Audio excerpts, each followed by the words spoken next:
Tendance, mon ami, chaque soir, nous retrouvons Pauline Gratel en ouverture de Smart Bourse qui vous apporte les infos clés du jour sur les marchés. Bonsoir Pauline. Bonsoir. Avant une semaine chargée, donc, qui sera marquée notamment par les décisions de la Fed ou encore de la BCE, ainsi qu'une nouvelle vague de résultats d'entreprise, bien sûr, les indices actions sont portés par l'apaisement ou l'amélioration du sentiment concernant la relation entre la Chine et les États-Unis. Oui, en amont de la rencontre de Donald Trump et Xi Jinping, les négociateurs américains et chinois ont annoncé avoir établi une trame significative en vue d'un accord commercial.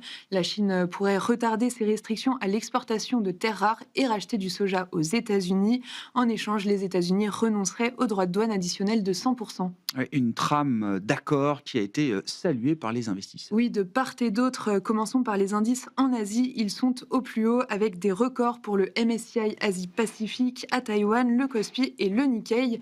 Le Nikkei qui dépasse d'ailleurs pour la toute première fois les 50 000 points. Le Hang Seng à Hong Kong gagne plus de 1%, tout comme le CSI 300. Aux États-Unis, les indices sont en hausse de plus de 1,5% pour le Nasdaq. Le S&P 500 et le Dow Jones s'inscrivent de nouveaux records, tout comme le MSCI World. On le disait en ouverture, l'Argentine est le marché chaud du jour dans le monde. Oui, Javier Milei a remporté les élections législatives de mi-mandat en Argentine avec plus de 40% des voix.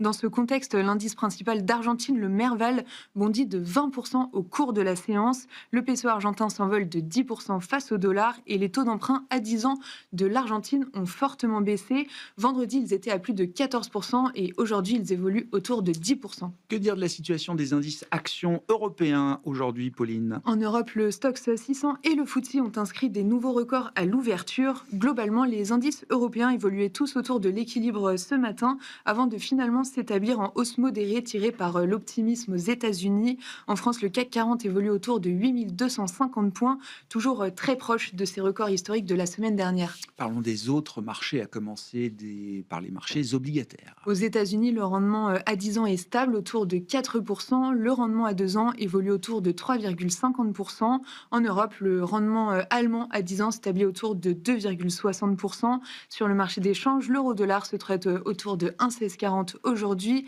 À noter que les prix de l'or continuent de se dégonfler avec une baisse de 3,5% aujourd'hui qui ramène l'once à moins de 4000 $. Oui, l'once d'argent chute également d'environ 5% en ce début de semaine. Et puis revenons aux actions avec la fusée du jour sur le marché américain, c'est Qualcomm. Oui, le titre s'envolait de 20% à l'ouverture des marchés américains. Le groupe a annoncé le lancement de nouvelles puces dédiées au centre de données et à l'intelligence artificielle, avec pour objectif de concurrencer Nvidia et AMD, entre autres. Et puis un petit point d'étape sur la qualité des résultats déjà publiés en attendant une nouvelle vague de résultats importantes. Un tiers du S&P va publier cette semaine et encore une douzaine de composantes du CAC 40. Oui, d'ailleurs, un quart des entreprises du S&P 500 ont déjà livré leurs comptes et 85% ont dépassé les attentes des analystes. On attend cette semaine les résultats de plusieurs géants de la tech américaine, parmi lesquels Meta, Microsoft et Alphabet, dès mercredi après la clôture.